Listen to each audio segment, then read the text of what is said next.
Hello everyone, welcome to literature दिल से। तो आज की इस वीडियो में हम डिस्कस करने वाले हैं the good woman of Setzuan के बारे में। One of the most famous plays written by the German dramatist Bertolt Brecht. बात करें इसकी लिखने की तो रिटन बिटवीन 1938 एंड 1941 एंड ये जो है ना ये फर्स्ट परफॉर्म हुआ था 1943 में। और ये जो प्ले है ना ये एक मास्टरपीस है एपिक थिएटर का। और through the story of a kind hearted woman named Shane T, Brecht जो है ना वो एक्सप्लोर करते हैं एक इम्पोर्टेंट क्वेश्चन। वो इम्पोर्टेंट क्वेश्चन ये होता है कि जो एक पर्सन होता है, कोई भी एक पर्सन होता है, वो कब तक गुड रह सकता है एक ऐसी सोसाइटी में जहाँ पे पॉवर्टी हो, सेल्फिशनेस हो और एक्सप्लॉइटेशन हो। क्या वो एक ऐसी सोसाइटी में गुड रह सकता है, और अगर रह सकता है तो कहाँ तक, किस हद तक।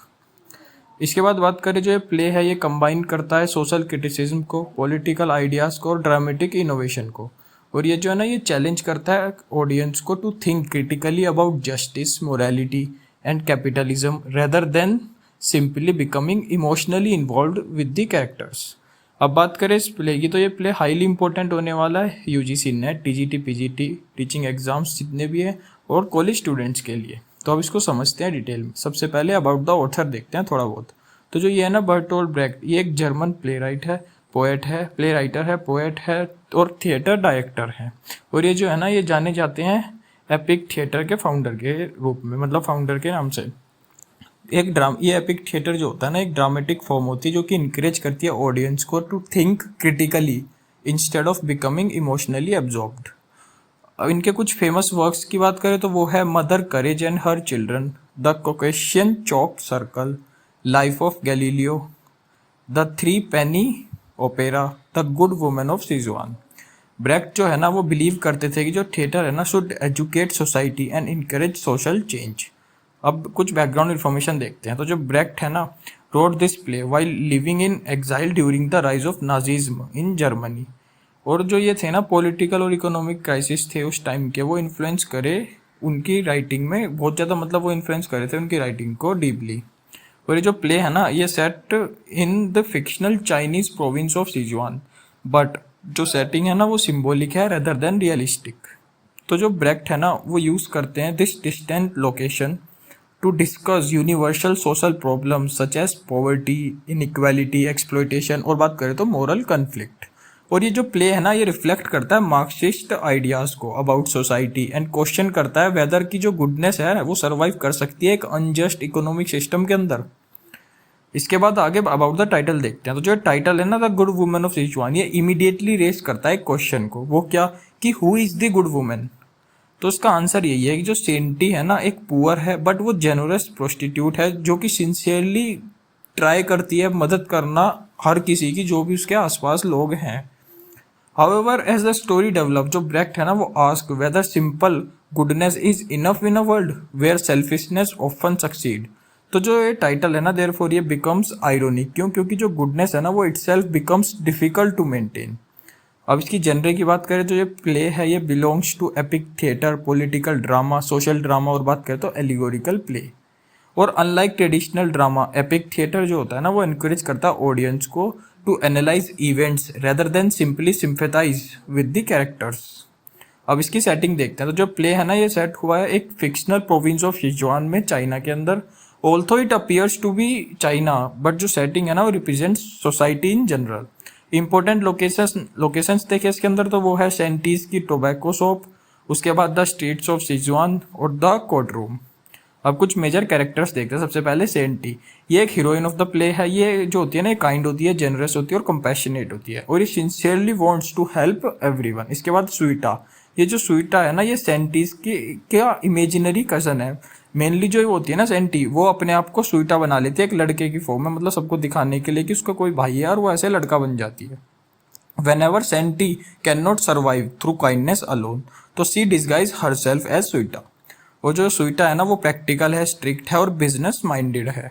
उसके बाद वैंग, एक पुअर वाटर सेलर है जो कि मदद करता है गॉड की, जो गॉड्स आते हैं इसके अंदर 3 गॉड्स आते हैं उनकी मदद करता है and serve as a link between the divine world and ordinary society.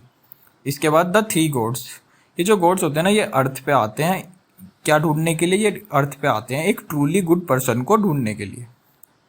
उसके बाद they believe human goodness still exist और लास्ट देखे तो वो है यंगशन, एक अनएम्प्लॉयड पायलट है जो कि become Shen Te's lover but is mainly interested in financial security. अब इसका सेंट्रल आइडिया देखते हैं। तो इसका सेंट्रल आइडिया यही है इस प्ले का कि क्या एक पर्सन वो रिमेन ट्रूली गुड एक ऐसी सोसाइटी में, एक अनफेयर सोसाइटी में। कहने का मतलब यही है कि क्या कोई पर्सन हमेशा मतलब आगे भी वो बढ़िया गुड रह सकता है, सच्चा रह सकता है, ईमानदार रह सकता है, अच्छे काम कर सकता है एक ऐसी सोसाइटी में जो सोसाइटी भरी हुई है अनफेयर लोगों से, अनफेयर तरीकों से। तो वही वो बोलते हैं यहाँ पे, यही ये बताते हैं कि क्या ना person remain truly good in an unfair society. तो जो ब्रेक्ट है ना वो यहाँ पे आर्ग्यू करते हैं कि सोसाइटी जो है ना वो itself often forces good people to become harsh और सेल्फिश सिंपली टू सर्वाइव। वो जो प्ले है ना ये क्रिटिसाइज करता है सोशल सिस्टम्स को, डेट की जो रिवार्ड ग्रीड है ना और पनिश काइंडनेस। ये जो प्ले है क्रिटिसाइज करता है social systems that reward grid and punish kindness. इसके बाद समरी देखते हैं इसकी। तो सबसे पहले जो प्ले है ये स्टार्ट होता है वैंग के साथ। एक पुअर वाटर सेलर होता है जो कि वेट कर रहा होता है गॉड्स के अराइवल का। तो जो वो 3 गॉड्स होते हैं ना वो अर्थ पे आते हैं। वो वहाँ पे पहुँचते हैं तो वहाँ पे वो ढूंढ रहे होते हैं किसी जेन्युइनली गुड पर्सन को। अब वो किस लिए ढूंढ रहे होते हैं कि कोई उनको मिले और उनको शेल्टर प्रोवाइड करे। अब उन्हें आते हैं तो वहाँ पे रहने के लिए जगह मिले। तो कोई भी जो होता है ना वहाँ पे कोई उनको ऑफर नहीं करता शेल्टर, भाई सब मना कर देते हैं, कोई बात नहीं करता। तो फाइनली जो सेंटी होती है ना, despite being poor herself welcomes them into हर होम। और उसकी जो काइंडनेस थी ना वो इमीडिएटली डिस्टिंग्विश कर देती है उसको from the rest of the society से। उसके बाद जो गॉड होते हैं अब भाई वो उससे बहुत ज़्यादा खुश हो जाते हैं, वो डीपली इंप्रेस हो जाते हैं सेंटीज की जेनरसिटी से। और जैसे ही वो जब जाने वाले होते हैं वो जाने से पहले ना उसको सेंटी को उसको रिवार्ड करते हैं कुछ मनी, वो उसको कुछ पैसे दे के जाते हैं। और जो उस पैसे की मदद से जो सेंटी है ना वो एक टोबैको शॉप खरीद लेती है जो उसको पैसे मिलते हैं। तो जो गॉड है ना वो सोचते हैं कि जो उन्होंने उसको पैसे गिफ्ट दिए, मतलब उनको रिवार्ड दिया, तो उससे वो है ना वो अच्छी थी भाई, वो अच्छी वुमेन थी, उन्होंने उसकी मदद करी थी। तो वो सोचते हैं वो ऐसे ही फ्यूचर में भी अच्छी रहेगी और उस पैसे का यूज़ वो किसी अच्छे काम के लिए ही करेगी। हाउएवर ये जो था ना this become the beginning of our problems. अब भाई जैसे ही ये काम हुआ उसके जीवन में प्रॉब्लम्स स्टार्ट हुई। वो क्या क्या हुई अब आगे चल के एक एक करके समझते हैं। As soon as people discover की जो सेंटी है अब भाई वो एक दुकान की मालकिन है। तो जो बहुत से लोग थे ना भाई वो चाहते थे एडवांटेज लेना उसकी काइंडनेस का। वो सब जानते थे कि ये शरीफ है, काइंड है, तो वो उसका फायदा उठाने के चक्कर में लग गए सबके सब।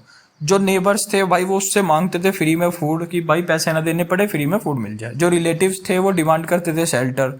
और जो पुअर पीपल थे ना वो एक्सपेक्ट करते थे कि कॉन्स्टेंट हेल्प को। और instead of appreciating her generosity people जो थे ना उसको एक्सप्लॉइट कर रहे थे। और जो सेंटी थी ना वो स्लोली रियलाइज कर चुकी थी जो उसकी काइंडनेस है ना वो kindness alone can not protect हर। तो वो क्या करती है भाई, अब यहाँ पे होता है बर्थ ऑफ स्वीटा का। अब भाई unable to control the growing exploitation, तो जो सेंटी होती है ना वो इन्वेंट करती है एक इमेजिनरी कजन को नेम्ड स्वीटा। मेनली ये जो सेंटी होती है ना वो एक सोसाइटी में सबको दिखा देती है, बता देती है कि उसका कोई कजन भाई है वो स्वीटा है। बट वो जो स्वीटा होता है ना वो सेंटी ही होती है। तो वो अपने आप को चेंज कर लेती है एक बॉय के लुक में, मैन के लुक में। तो जो वो होती है ना वहाँ पे now she disguise herself as him whenever she needs to make difficult decisions. और बात किया तो अनलाइक सेंटी जो स्वीटा था ना वो स्ट्रिक्ट था, प्रैक्टिकल था और वो अनइमोशनल था। तो जो वो था ना ही प्रोटेक्ट द बिजनेस एंड वो रिफ्यूज करता था रीजनेबल डिमांड्स को। उसके बाद जो ये डुअल आइडेंटिटी थी ना ये becomes the central dramatic device of the play. अब इसके बाद हम आगे चले, जैसे इस प्ले में आगे बढ़ते हैं तो उसके बाद क्या होता है कि जो वो थे ना सेंटी, अब भाई अब ये सब चीज़ें तो उसकी ठीक हो गई, चल ठीक है कि उसका एक भाई आ गया वो थोड़ा बिजनेस वगैरह को देखने लगा। तो जो फिर वो सेंटी थी ना वो प्यार में पड़ जाती है एक लड़के के साथ, वो होता है यांगशन। ये एक अनएम्प्लॉयड पायलट होता है। तो जो सी वो होती है ना वो बिलीव करती है कि जो लव है ना वही उसके जीवन में हैप्पीनेस ला सकता है, उसकी लाइफ में हैप्पीनेस लव से ही आएगी। तो हाउएवर जो यंगसन होता है ना वो उसके एक जेन्युइन लव से ज़्यादा और उससे ज़्यादा इंटरेस्टेड होता है वो अपनी फाइनेंशियल सिक्योरिटी में।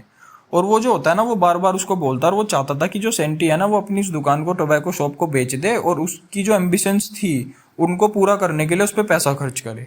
तो जो सेंटी थी वो रियलाइज करती थी कि इवन लव जो है ना वो भी एक अनदर फॉर्म ऑफ एक्सप्लॉइटेशन है। कहने का मतलब यही है कि जो उसको प्यार में भी उसके साथ एक्सप्लॉइटेशन ही हो रहा था। तो वो ये सोचती है कि जो प्यार है ना वो भी एक फॉर्म है एक्सप्लॉइटेशन की। उसके बाद जैसे इसमें आगे बढ़ते हैं तो जैसे बहुत से पीपल आते हैं और सब एक्सप्लॉइट करते हैं सेंटीज की काइंडनेस का। तो जो स्वीटा है ना वो नाउ अब वो begins managing the tobacco business. और जो वो है ना वो इंट्रोड्यूस करता है डिसिप्लिन को, एफिशिएंसी को, स्ट्रिक्ट रूल्स को, और अंडर सुइटाज लीडरशिप जो बिजनेस था ना वो बिकम्स सक्सेसफुल। हाउएवर जो पीपल थे वो began to fear and dislike Shui Ta, क्यों? क्योंकि भाई वो उसका हार्श बिहेवियर था, वो उसकी बातों में नहीं आता था बाकी लोगों की। तो जो कंट्रास्ट था ना ये शो करता है conflict between goodness and survival. उसके बाद जो सेंटी होती है वो बिकम्स प्रेग्नेंट।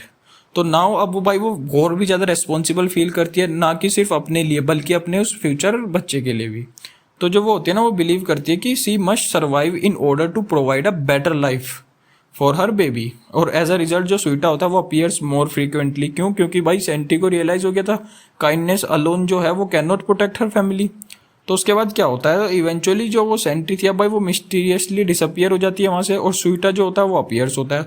तो सेंटी गायब रहने लगी, स्वीटा काफ़ी ज़्यादा वहाँ पे इन्वॉल्व रहने लगा। तो जो लोग थे ना आसपास उनको ये लगा कि ये जो स्वीटा है इसने अपनी बहन सेंटी को मार दिया है, और वो या फिर इसके साथ कुछ गलत किया है। तो इसी में क्या होता है, जो पीपल है ना वो बिकम सस्पिशियस। अब ना भाई उसके खिलाफ केस हो जाता है, तो वो वहाँ पे जाता है स्वीटा जो होता है ना। अब भाई वो ट्रायल होता है उनका, तो वहाँ पे जो ट्रायल होता है वहाँ पे organise before the three gods. अब वो थ्री गोड्स जो है ना आने से पहले वो ट्रायल चल रहा होता है वहाँ पे। तो ड्यूरिंग द ट्रायल जो स्वीटा है ना वो फाइनली रिवील्स द ट्रूथ। तो वहाँ पे वो बता देती है कि स्वीटा बता देता है, सेंटी बता देती है, एक ही बात है क्योंकि दोनों एक ही थे।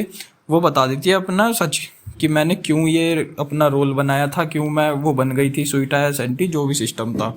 तो उसके बाद क्या होता है ना वो सी एक्सप्लेन डैट कि जो सी हैड टू क्रिएट स्वीटा। क्यों? क्योंकि जो सोसाइटी है ना would not allow a truly good person to survive. तो उसके बाद जो है उसके बाद प्ले की एंडिंग आती है। तो जो गॉड है ना वो refuse to change the social system, instead वो जो होते हैं ना वो सिंपली एडवाइस करते हैं सेंटी को टू कंटिन्यू बीइंग गुड। और जो ये प्ले है ना ये एंड हो जाता है बिना प्रोवाइडिंग अ परफेक्ट सोल्यूशन। भाई ये जो प्ले है ना एंड हो जाता है without providing a perfect solution. और जो ब्रेक्ट है ना वो deliberately leaves the problem unresolved. और इन द फाइनल एपिलॉग जो ऑडियंस थी ना, the audience is asked to think about the solution themselves. और जो ये ओपन एंडिंग थी ना ये is one of the most important features of the epic theatre. अब इसकी कुछ मेजर थीम्स देख लेते हैं। सबसे पहले बात करें तो गुडनेस एंड सर्वाइवल। तो जो ये प्ले है ना ये ask whether it is possible to remain kind in an unjust society. Next देखें तो पॉवर्टी, जो इकोनॉमिक हार्डशिप थी ना वो forces people to make difficult moral choices. Next देखें तो एक्सप्लॉइटेशन, जो काइंड पीपल होते हैं ना वो are often exploited by selfish individuals. Capitalism देखें तो जो ब्रेक्ट है वो क्रिटिसाइज करते हैं एक सोशल सिस्टम को इन विच जो प्रॉफिट है ना वो becomes more important than humanity. Identity देखें तो जो सेंटीज की डबल आइडेंटिटी थी वो सिंबलाइज करती थी conflict between morality and practicality. Justice देखें तो जो गॉड थे वो fail to solve the real problems of society. Social responsibility देखें तो जो ये प्ले है ना ये suggest that society itself must change if human goodness is to survive. Next important symbols देखते हैं। सबसे पहले सेंटी को देखते हैं, वो रिप्रेजेंट करती थी काइंडनेस को, कंपैशन को, और बात करें तो ह्यूमन गुडनेस को। स्वीटा देखे तो वो रिप्रेजेंट करता था प्रैक्टिकलिटी को, सर्वाइवल को और इकोनॉमिक रियलिटी को। और जो टोबैको शॉप थी वो रिप्रेजेंट कर रही थी economic independence as well as the pressures of business को। नेक्स्ट देखें तो द थ्री गॉड्स वो रिप्रेजेंट करते थे ट्रेडिशनल मोरालिटी को which fails to understand real social problems. और जो वो ट्रायल था वो रिप्रेजेंट कर रहा था सोसाइटीज अटेम्प्ट टू जज individuals while ignoring the system that shapes their behaviour. अब एपिक थिएटर टेक्निक देखते हैं। इसके अंदर आता है एक एलिनेशन इफेक्ट जिसको वरफ्रेम डंग्स इफेक्ट भी बोल देते हैं। तो जो ब्रेक्ट है ना वो prevents emotional identification so that जो ऑडियंस है ना वो थिंक्स क्रिटिकली। और इसके अंदर जो ओपन एंडिंग थी ना तो वो ऑडियंस जो थी ना इसके अंदर the audience must find the solution instead of receiving one from the play right. Songs देखे तो जो सॉन्ग थे वो इंटरप्ट कर रहे थे एक्शन को और इनकरेज कर रहे थे रिफ्लेक्शन को। नरेशन देखे तो जो सीन थे ना scenes often explain events rather then बात करें तो क्रिएटिंग सस्पेंस। एपिसोडिक स्ट्रक्चर देखे तो जो प्ले है ये divided into separate episodes instead of following a continuous dramatic flow. अब कुछ लिटरेरी फीचर्स देखते हैं। तो एक एपिक थिएटर है, सिंबोलिज्म है, लिगरी है, सटायर का यूज है, आयरनी है, इसके अंदर सोशल क्रिटिसिज्म है और सिंपल लैंग्वेज है और एक ओपन एंडिंग है। अब कुछ इंपॉर्टेंट कोटेशंस देखते हैं। सबसे पहले बात करें तो how can I be good when everything is so expensive. तो यहाँ पे जो सेंटी होती है वो एक्सप्रेस करती है एक central conflict of the play को। वो क्या था कि जो इकोनॉमिक हार्डशिप है ना वो makes goodness difficult to maintain. Next देखें तो the world is too poor for people to be good. यहाँ पे जो ब्रेक्ट है वो आर्ग्यू करते हैं कि जो सोशल और इकोनॉमिक इनजस्टिस है ना वो often prevents people from living morally. इसके बाद बात करें इसकी क्रिटिकल अप्रिसिएशन देख लेते हैं। तो जो ये है ना the good women of Setzuan, ये is one of Bertolt Brecht greatest dramatic achievement. और जो प्ले है ना ये कंबाइन करता है सोशल क्रिटिसिज्म को, पॉलिटिकल फिलोसफी को और थिएट्रिकल इनोवेशन को through the technique of epic theatre. और जो सेंटीज का स्ट्रगल था ना वो डेमोन्स्ट्रेट करता है कि जो पर्सनल मोरालिटी है ना वो अकेली काफ़ी नहीं है स्ट्रगल इनजस्टिस को कम करने के लिए। और rather than blaming individuals, Brecht जो है ना वो क्रिटिसाइज करते हैं सोशल और इकोनॉमिक कंडीशंस जो कि दैट मेक्स गुडनेस डिफिकल्ट। और जो इसकी ओपन एंडिंग है ना ये इनकरेज करती है ऑडियंस को to think critically and seek social change और making the play a landmark of modern political drama. अब इसका सेंट्रल मैसेज देखें तो सेंट्रल मैसेज में मेनली यही है कि जो ये है ना the good women of season one, इसके अंदर ये है कि जो ट्रूली जस्ट सोसाइटी होगी ना वो भाई ठीक है, एक ट्रू जस्ट सोसाइटी जो होगी ना वो नेसेसरी होगी एक ह्यूमन गुडनेस को सर्वाइव करने के लिए। और जब सोशल और इकोनॉमिक सिस्टम जो होगा वो रिवार्ड करेगा एक्सप्लॉयटेशन को, तो इवन गुड पीपल जो भी होंगे ना भाई वो भी उनको भी फोर्स कर लिया जाएगा, उनको भी भाई कॉम्प्रोमाइज करना पड़ेगा सिस्टम के अंदर। जब एक्सप्लॉयटेशन होगा और जो सिस्टम होगा वो ठीक ही नहीं होगा तो भाई अच्छे पीपल भी कब तक रहेंगे, उनको भी कहीं ना कहीं कॉम्प्रोमाइज करना पड़ जाएगा। इसके बाद कंक्लूजन पे आए तो कंक्लूजन में यही है कि जो एक पावरफुल सोशल और पॉलिटिकल ड्रामा है ये the good women of Setzuan जो ये है ना ये एक पावरफुल सोशल और पॉलिटिकल ड्रामा है जो कि क्वेश्चन करता है कि whether goodness can exist in an unjust world. और through the dual identity of Shen Te and Shui Ta जो बर्टोल्ट ब्रेक्ट है ना वो शो करते हैं conflict between morality and survival while using the technique of epic theater to encourage critical thinking rather than emotional acceptance।